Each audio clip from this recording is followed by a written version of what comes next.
A lot going on now. Yeah, wow.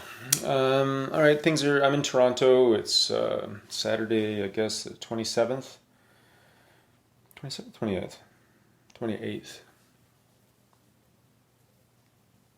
How long have we been dealing with this for? Super hard.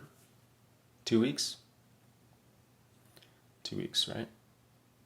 Kind of waited with that bated breath kind of feeling,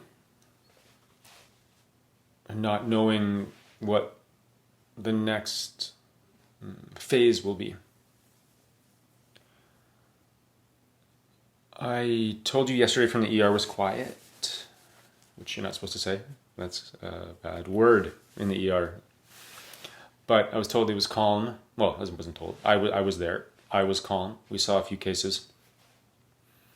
And my ear is to the ground for any serious cases throughout the alert system, the nodal alert system that is the hospital network of the GTA, the Greater Toronto Area, because I want to feel the vibrations, just like a spider web would tell you where the fly was. So that happens a lot. I only get piecemeal from friends.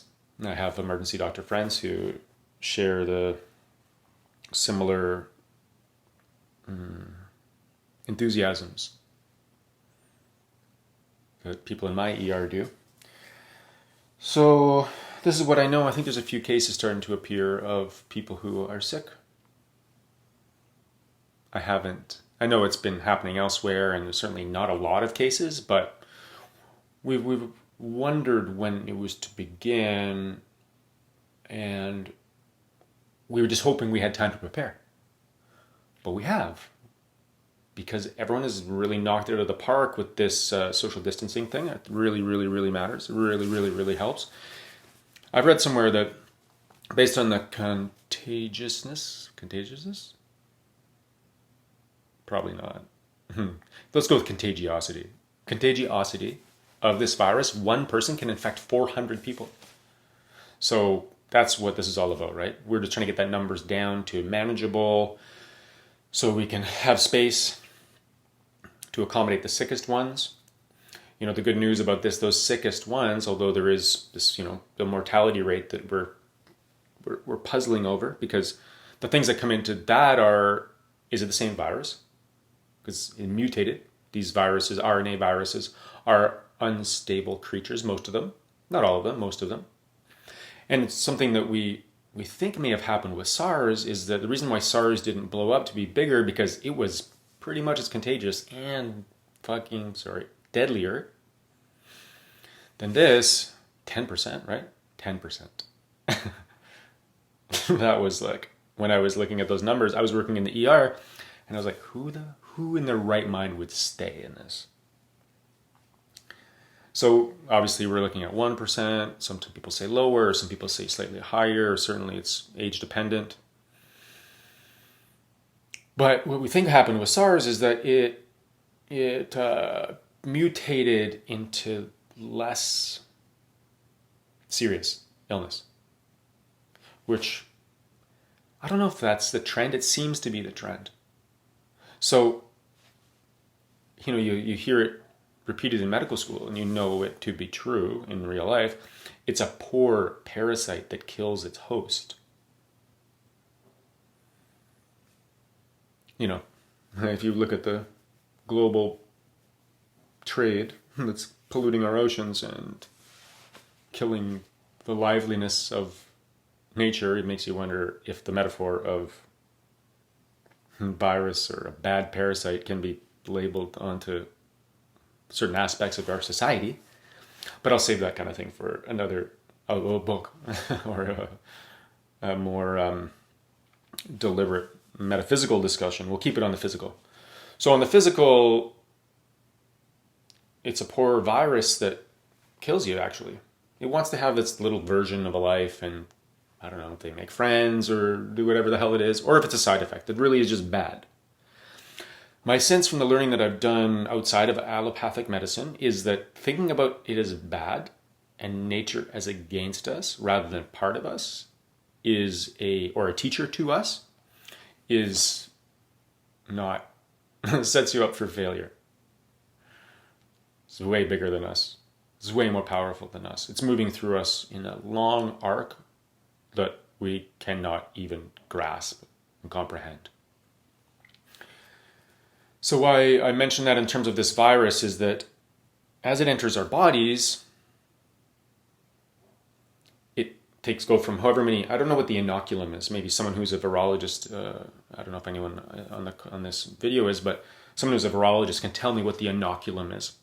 Meaning, what's the minimum number of particles that you take into close contact with your body that triggers a replication phenomenon inside of you that your peripheral immune system can't block out? So how many? So whatever that inoculum happens to be, there is a response, and you make millions of copies of this virus kind of like float around in you and make you feel kind of crummy, and what makes you feel crummy isn't the virus, it's the immune system saying, get the fuck out of here. I'll fever you out, I'll make this inflammatory stuff that kind of goes into your lungs or whatever. It's a colossal response. So that virus, though, in those, just like all things that turn over again and again and again, like these age spots in my face, turn over again and again and again, it makes eventually mistakes. In terms of a virus, maybe it learns too. Maybe it wants to become the common cold, but it just was kind of messed up at first and killed people, didn't make success. Maybe like us, its long arc of success is in the future oriented. So killing people, getting stamped out, maybe there's a wisdom there that's not dissimilar from ours.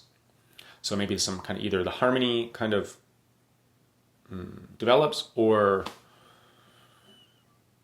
the immune system helps it learn.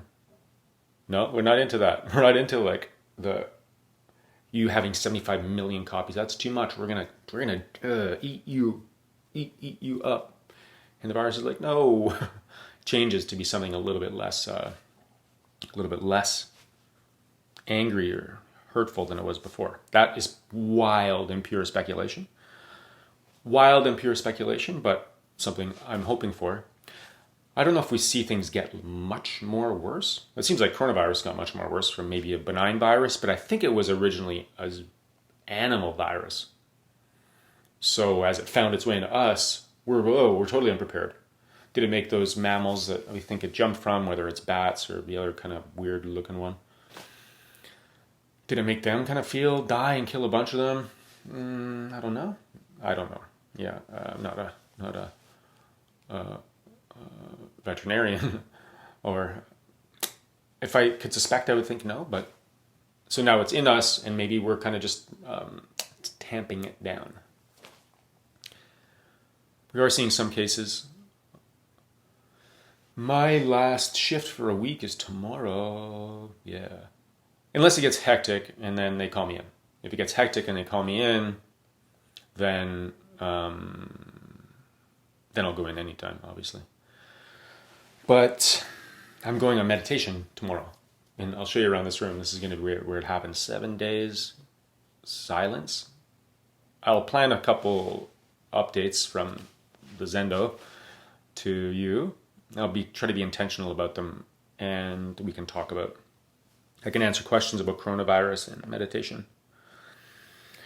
Right now, the questions that came to me and are on my mind, and I'll be brief with them because I know it's dinner time, but the questions that came to me and are on my mind is the idea of asymptomatic carriage of this illness. And I just find it tough to reckon with my sense of my own body. And for me, it all depends on the test.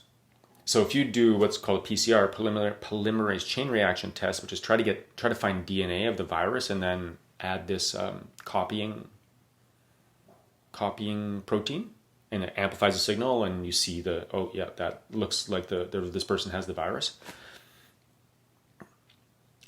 then that's what you get when you get the nasal swab, and people say yes you do or no you don't, and it's fairly accurate. I don't know the numbers exactly, but accurate enough to be pretty confident.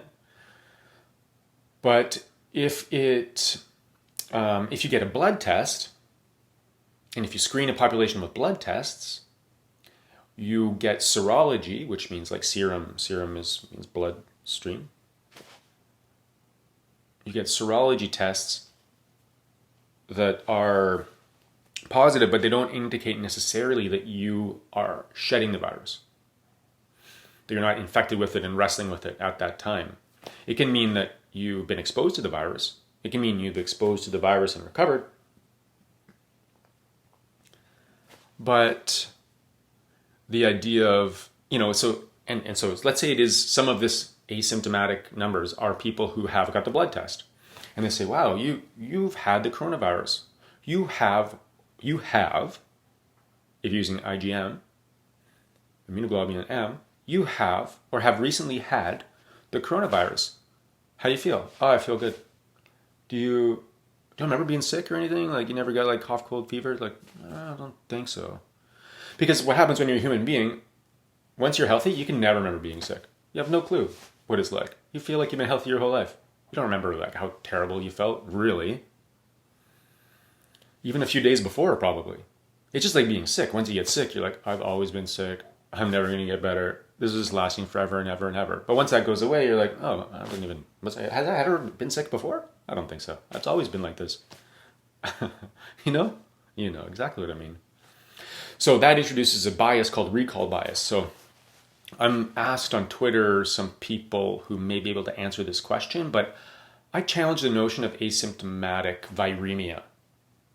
I think that if you're in touch with your body, meaning you eat well, you try not to eat too much shit, and by shit I mean everything you'd find in a gas station or a 7-Eleven, all of that is shit. I eat it sometimes, but it's bad for you. And then maybe that's elitist of me to say because I can certainly afford to eat, healthy. But let's say you choose to eat healthy, whatever that means for you, as whatever limits you have in your budget. You're not hungover, drug or alcohol hangover. You have, some healthy habits, whatever, exercise or social habits. You sleep well, you figured out your sleep, so you're feeling pretty good most of the time. I think that even in a subtle way, you would be able to know that you were infected. That you're like, your thought patterns, like I'm like really kind of cranky, or I just don't have time for that right now. I think I'm going to just go lie down. Or alert in a time when I feel like I should be sleeping. Something's wrong. It may not be like the cough, cold, viremia. That may depend on the inoculum that you get. My friend Sarah, who got SARS, was intubating someone. Sorry. My friend who got SARS was intubating someone and got exposed. Because when someone's that sick, because they have a lot of viruses kind of having a heyday. So maybe the people who are mildly symptomatic, I'm going to say with mildly symptomatic, although asymptomatic, I mean, I'm open to that. I just haven't known that yet. Asymptomatic, but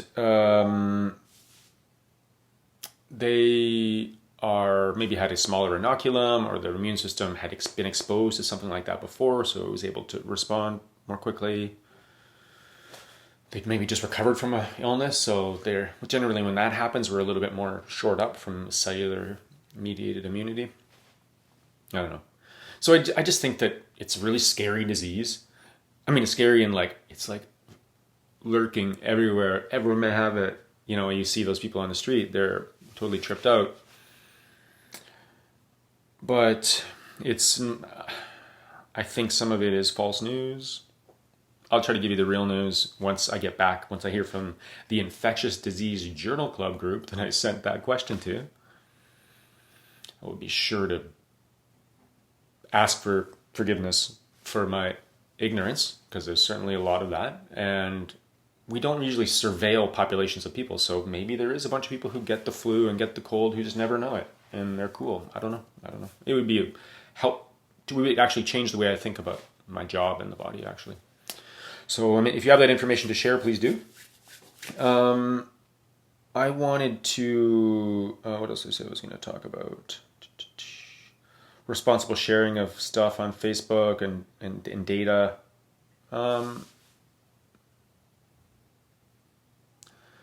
Yeah, I mean, it's tough to even choose this platform because there's this shrill cry of fear that sometimes echoes through it. And it's tough to balance it. It's where people can be like impulsive.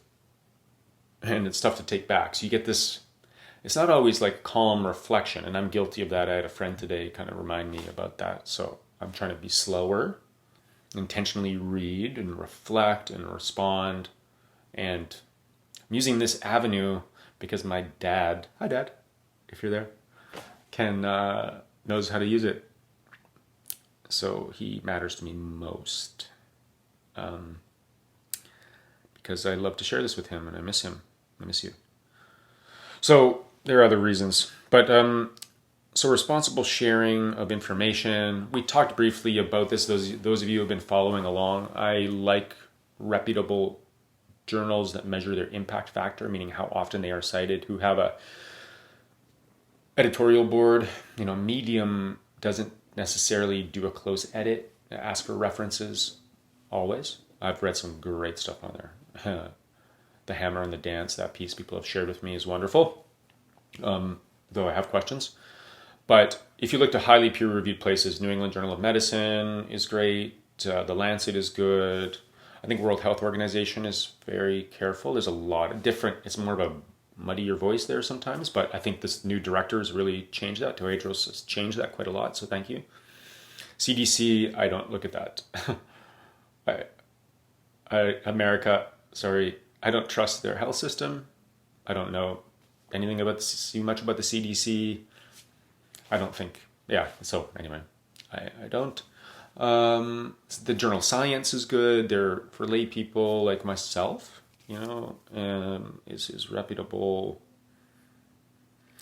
And so whenever I had, the reason why I say this is I had a friend of mine who shared something with me about 500 health workers being infected in X city. And I was like, whoa, can you share me that reference? And she's like, sure. Oh, I can't find it. I'm like, okay. What do you mean you can't find it? If you can't find it, are you sure you saw it? Are you sure it wasn't something my friend posted in a comment that got turned into something else that now sounded like a reference? I truly believe, and I have not seen this yet from my perspective, and I'm moving between clinician, I'm moving from bedside, I'm moving to here, I'm talking to people with MSF and Grand Challenges Canada, and people like Steve, who is a former, president of MSF, who are kind of my peer review in a way.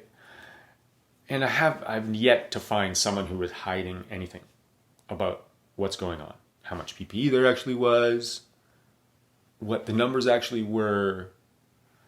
There's no way that would work out for us any better than the actual truth.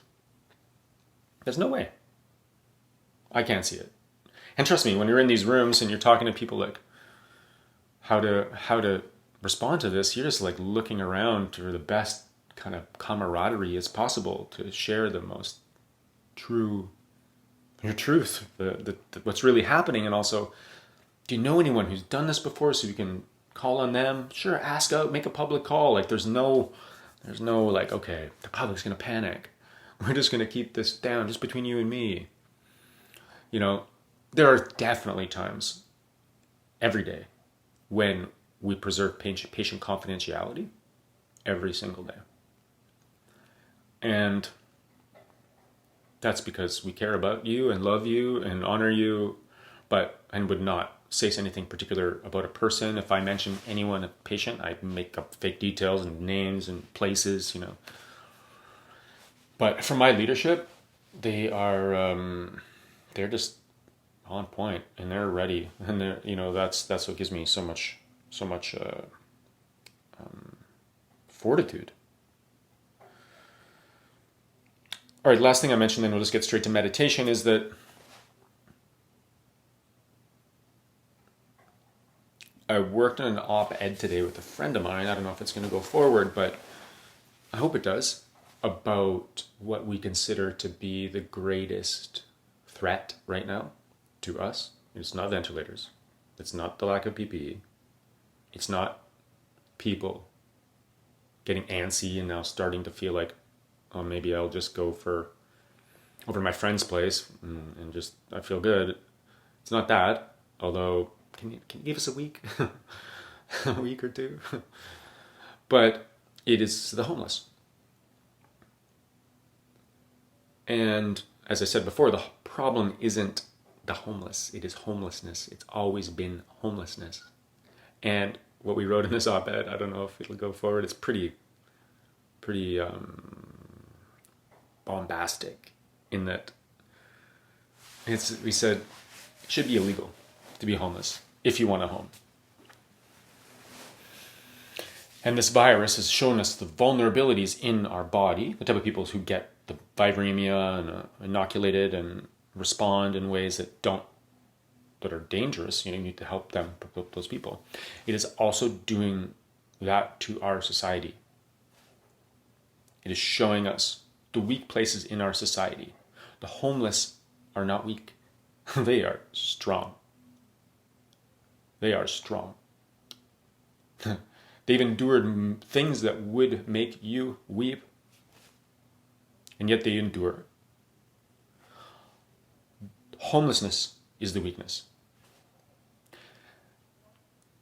There are thousands of hotel beds empty.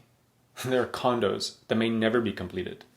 The government just injected 17 billion into the health system for this, and business 82 billion. There's 9,000 people sleep on the street. 80,000 of people move back and forth probably between subsidized housing and the street and shelters. And if we use this as an opportunity to recognize the weaknesses that things like viruses exploit, and the strengths that it's taken to meet these challenges, being isolated even though you don't feel like it, even though it's a bummer and your kids are driving you crazy, you're doing it for other people. I really feel that people are leaning into it because of people like me, and they're leaning into it because they actually venerate our elderly and can imagine how they want them to live, even if they don't know them. So there is this vitality, strength to what we're doing. You feel it on the street. We talked about this yesterday. People smile at you in a way that, like, today I was running down the street. This is Toronto. It is, I'm not going to say it's unfriendly, but it's just busy as hell. And people are like cheering me on.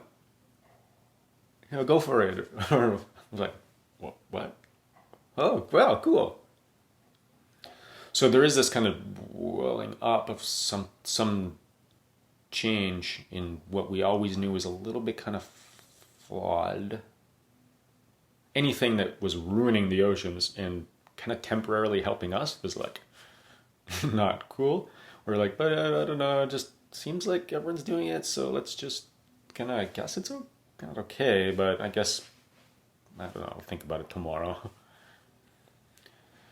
So now when we have this chance, there's many people who are going to be jobless, many people who are wondering about the roofs over their head, many people who are now just not going to imagine the elderly person with coronavirus, but can really get, the homelessness thing. Yes, let's solve that. Let's devote resources and money and train some of these people who are without work in how to hold space safely for people who are ready and capable of making the transition from the street to a bed.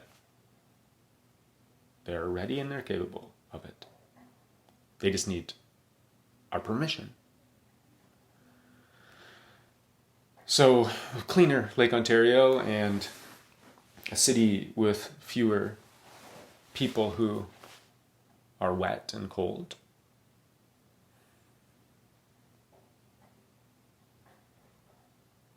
And a city who believes that these people are capable of making that transition, working with their pain and trauma, and becoming who they were always meant to be. With that attitude, what we endure for this coronavirus is a small price that we are heavily invested in helping you pay the minimal personal cost from where we stand in the ER.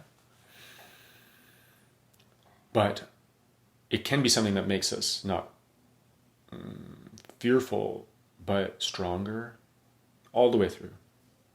Imagine if we got to a place where no one had to fear homelessness. No one had to fear not being able to get the care that they needed. I mean, does that sound like a Pollyanna thing? And people would say socialist. I'm not a socialist. I don't believe in any type of autocracy or top-down system of government, really. I believe from the bottom up. I believe that's got to come from people's hearts, opening their hearts, and strategic moves from the people who are politicians. So if that op-ed thing goes out, I'll let you know.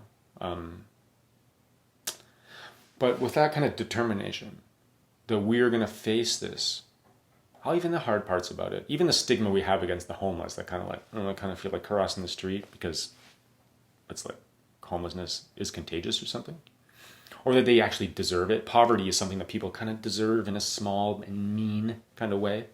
Oh, they just didn't work hard enough. They didn't want to go to school. We know nothing about it, right? It's like you just cast this whole bullshit story onto them without even really asking them, hey, what's your story? It would make you weep. So that's our work. That's our work. That's the work we get to lean into. Yes, they are capable and they deserve a home and a roof. And I don't think we have to sacrifice for it. So with that kind of determination, let's take that into our meditation. So join me with, if you want to stick around, sit for, 20 minutes or so. All right, half an hour, sure. Let's try.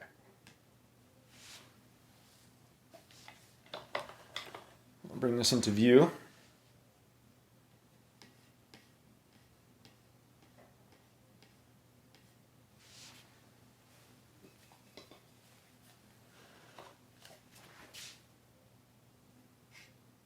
All right, let's meditate. Okay, if you're willing to stick around, let's do it. So get into a relaxed and alert position. A lot of the time that's seated, not always, but a lot of the time it's seated. If you want to lie down, that's cool, but the problem with being in a supine position is your intention can kind of like fade into kind of dreamy space. But hey, if you're tired and you want to chill, then give her. The whole point of this meditation business is to claim the space in which we can grow into being who we are. It's like that potential space for the people who have no homes. So we can flourish in this lifetime with all of our challenges. And this is how we gain a micron of distance between us and where we are, so we can grow into it, become more of who we are, become kinder and grow in generosity and humility.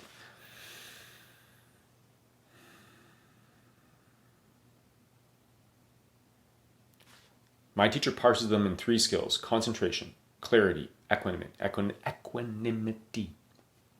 Concentration, the ability to attend what you want to attend to while you want to attend to it. Concentration. Like focus. Clarity, becoming more clear and more clear about your experience moment to moment. so you can use all the lessons of the past and the puzzling about the future to be skillful in your action.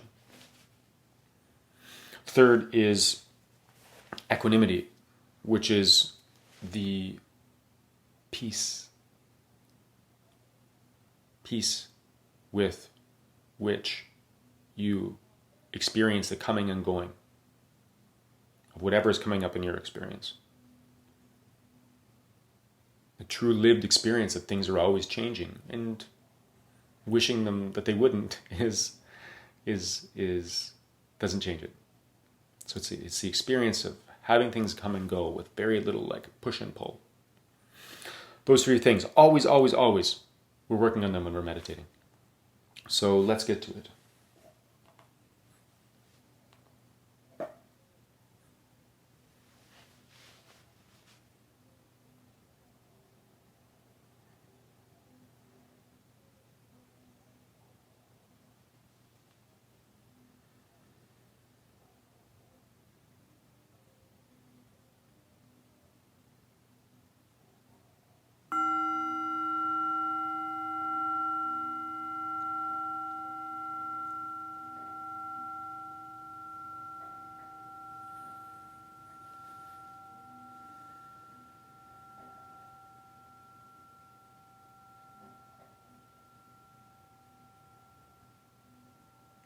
Take a deep breath.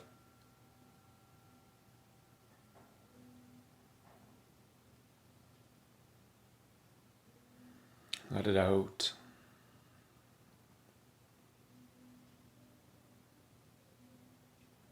Take another.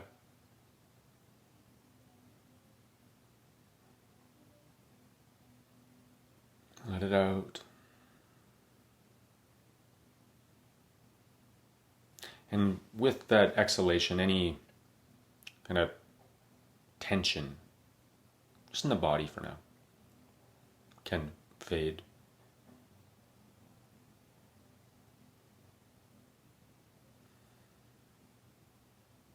So the out-breath is reliable for us in that way. It already points towards this relaxed position, because at the end of the out-breath, the body is quiet.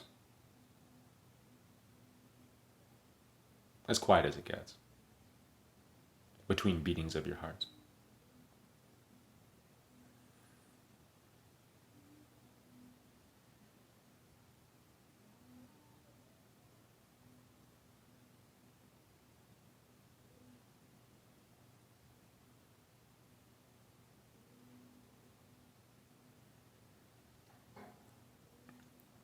So as the out-breath is like a release, and let the tension wash from your face.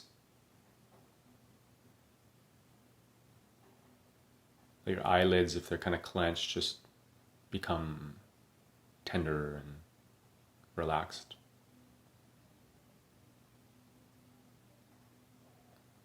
The tension around your eyes, the intraocular muscles, let them rest. Your cheeks, your teeth can kind of move away from each other as your masseter muscle, your jaw, relaxes.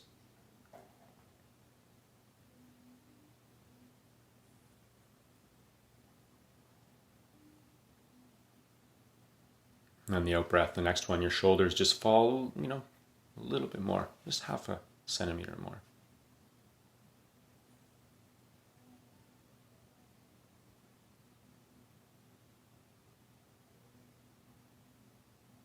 We have this, if you're upright, this attentive spine. But it likes to do this work. It's ready, it's stable. It's the axial skeleton.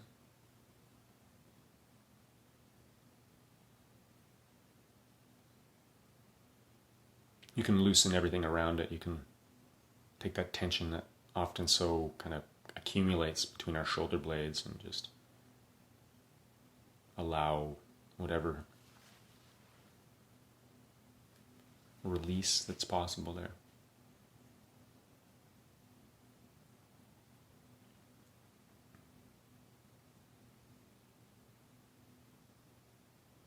Our belly can kind of become kind of puffed out, kind of Buddha belly.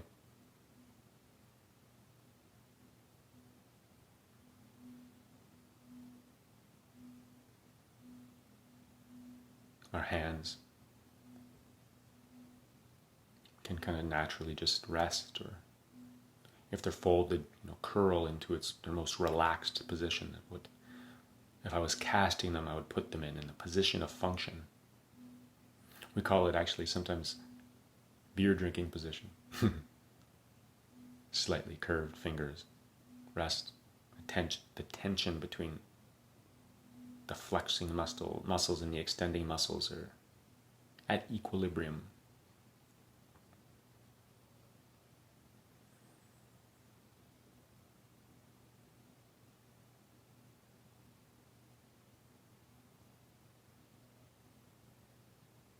Muscles of your lower back,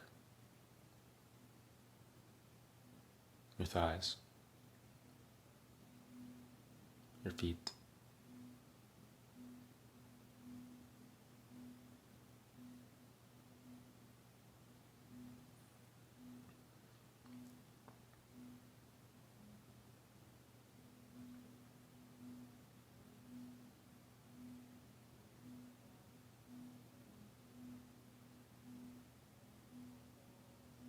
Your breath can move through you like that attentive feeling with your spine, relaxed but alert.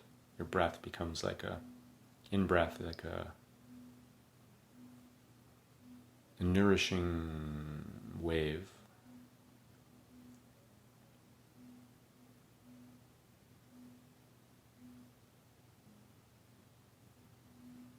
And then the out-breath and the pause after rest.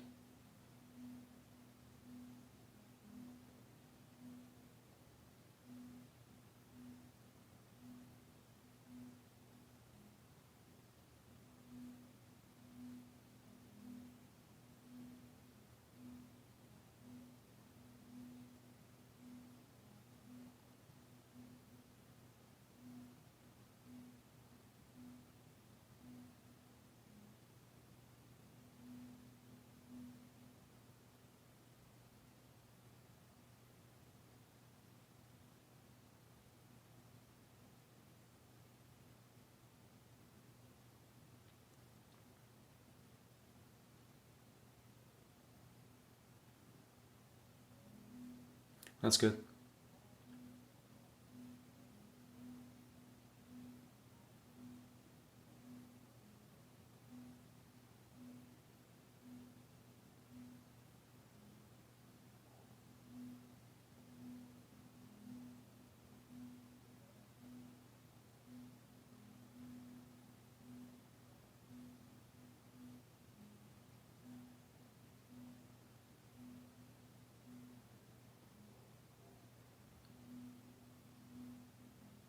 We're going to kind of move through that sequence again. Actually, we're going to do what's called body sweep.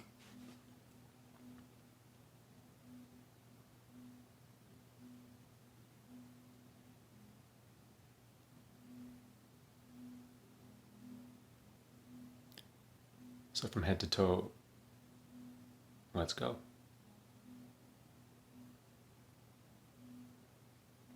Your awareness can move from wherever it is to the top of your head, the crown of your head. Sensations there. Maybe even some of the kind of furtive hanging on to of thoughts. It's where that we feel it. And it's very tied to our body and our chest sometimes, but we'll get there. Top of our head, moving down to the muscles, frontalis muscles, the furrow of our brow. Tension and quiet. No preference. If there's tension, we just lay it down low. Eyes. Tightness that can drop away, like that out breath dropping away.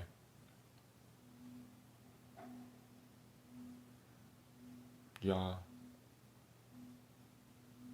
tongue.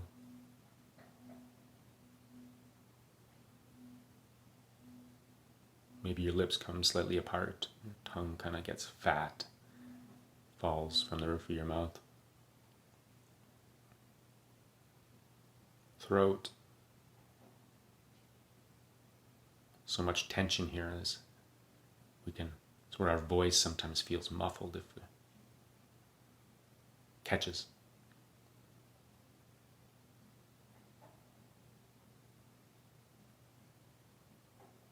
It's a chance to let go of anything, and we let go of it. If not, we just notice it.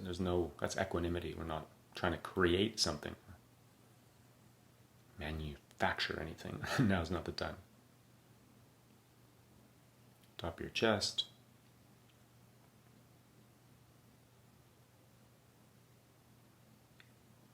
Shoulders.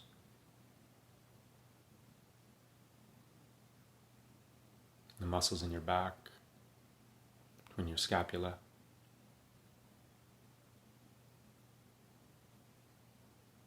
Just below there, the feel of your diaphragm kind of attaching there in your ribs.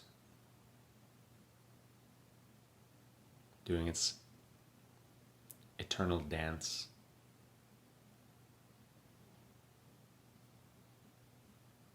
The bellows of billions.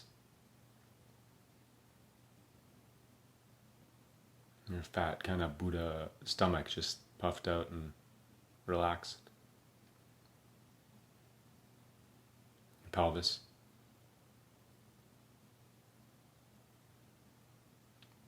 Thighs. Calves.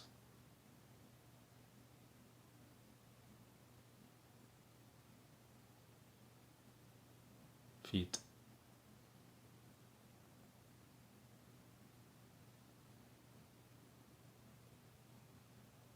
Whole body.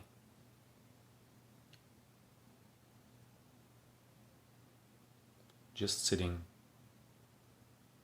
just breathing.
That's good. Just kind of even coverage of your attention over your whole body.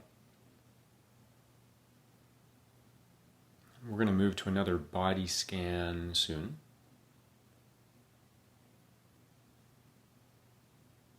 So just now, when you're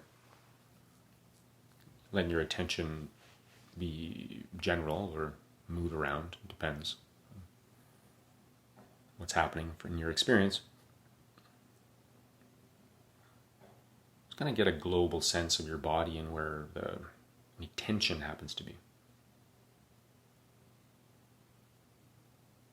Could be that your eyes have started to furrow if thoughts have been busy.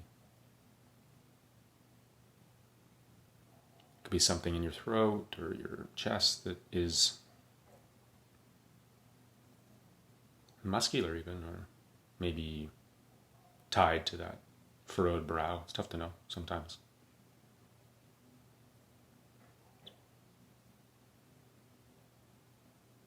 Could be into a resistance in your, I don't know, in your posture where you're like, I kind of feel uncomfortable. Should I shift or not shift? Whatever, doesn't matter really. We're just kind of getting this sense. Because when we come to it, when we do the body scan next, we're going to tap into that part of the breath where the exhale begins. At the end of the inhale, it's kind of a letting go.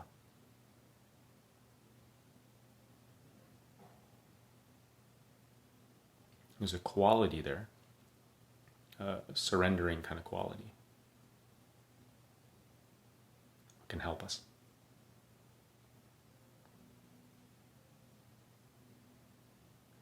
Okay, so here we go. Top of the head, crown. Down, forehead. Eyes.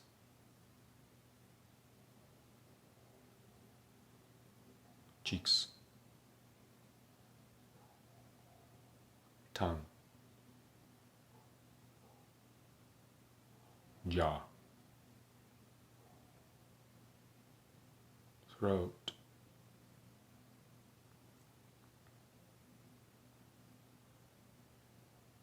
Top of the chest.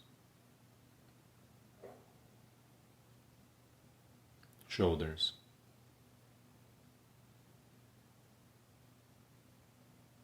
Back. Chest.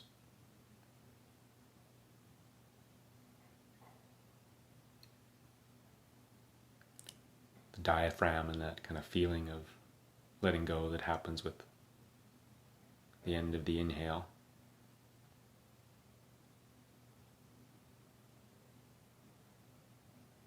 Stomach. Let it balloon even more Buddha-like when your in-breath happens, and soften with the out-breath. Back.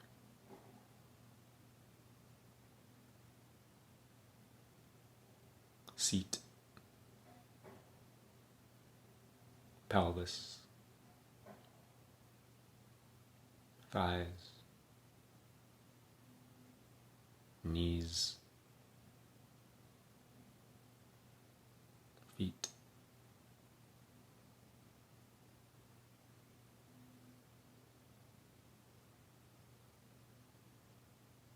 Whole body.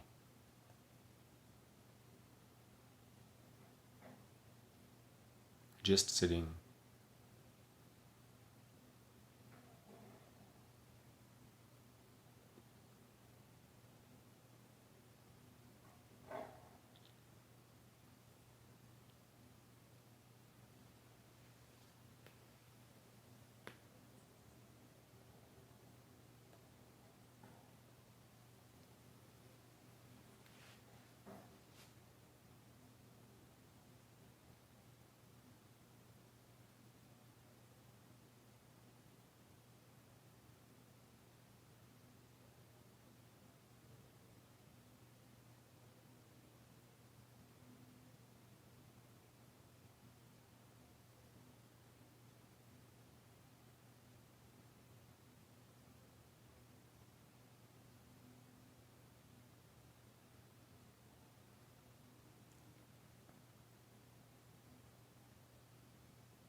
Notice where the tension is kind of, maybe wasn't, and then is kind of creeping back in.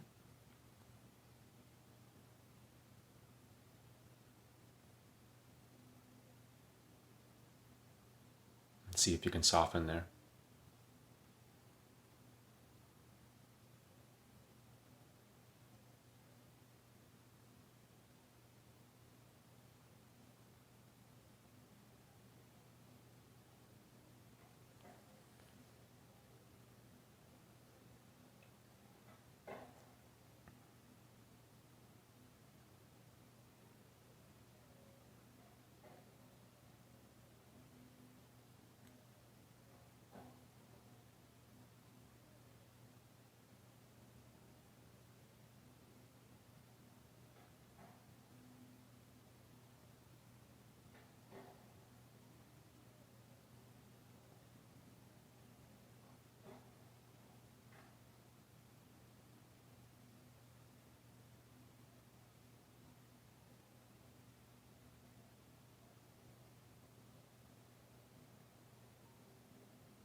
That's good. One more time. Take it from the top.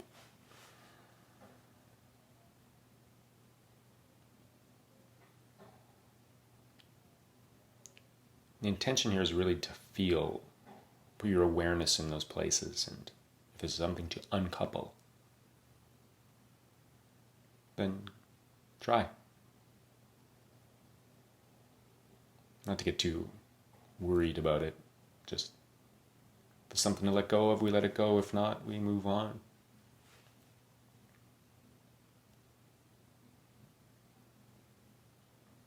So in that spirit,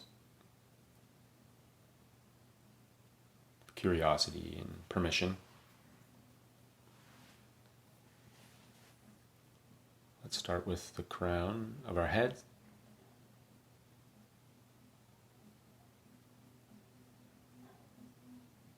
And almost like a rolling kind of wave, we move down to our forehead.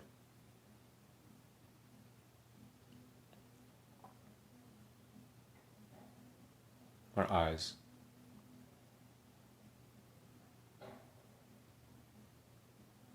Cheeks.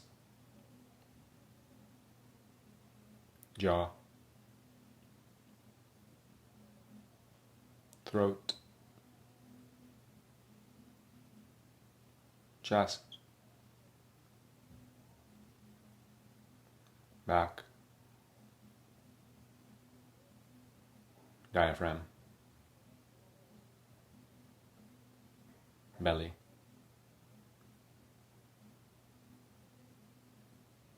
Lower back.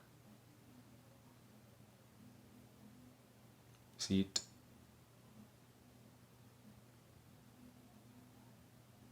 Legs.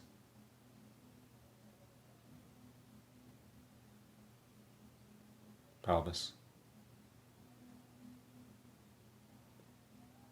Arms, forearms, hands.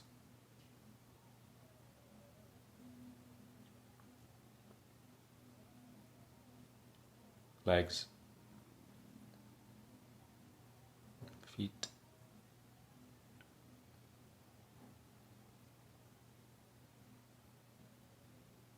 Whole body.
This is it.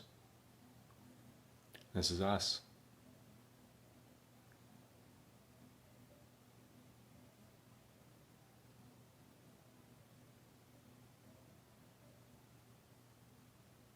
It's kind of permission just to be with yourself as yourself.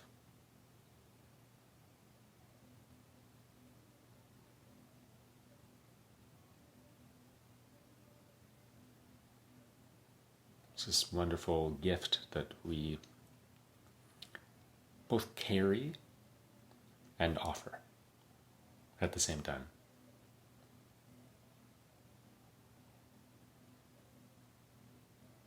It's ours, but it can't help but wanting to give itself away.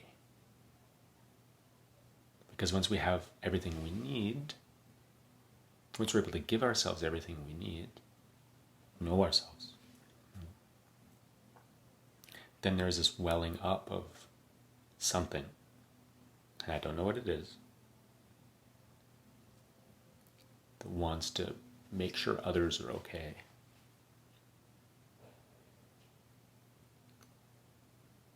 It's highly intelligent. And it relies on the promise that we make sure that we're okay, actually, first.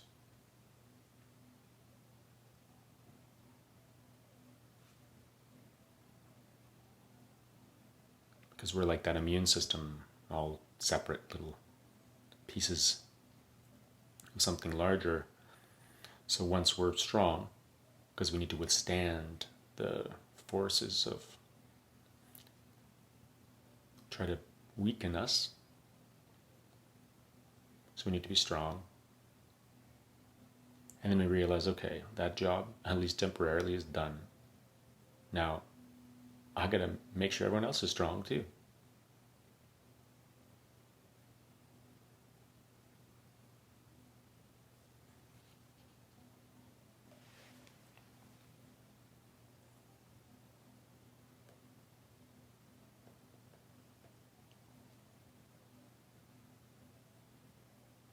So with that kind of commitment and determination towards enduring, not just enduring, but responding and shoring up and giving ourselves what we need during this time and the ones that follow.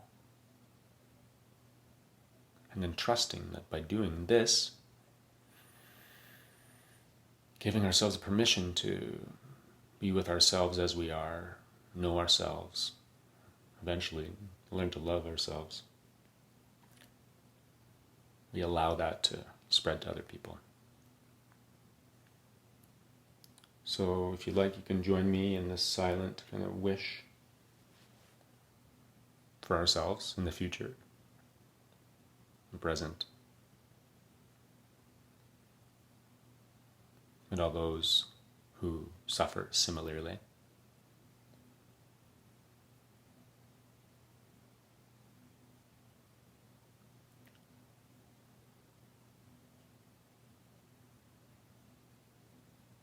Wherever you are, if you're afraid and alone, know that you're not alone. This thing that we're working on inside of us will find its way to you.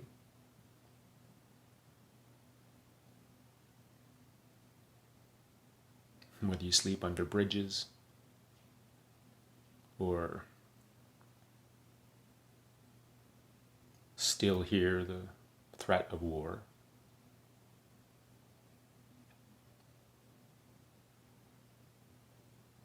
we're on the way.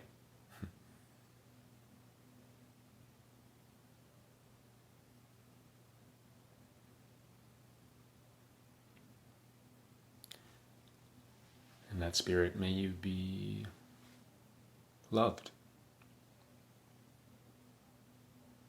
May you stay strong. May you know peace.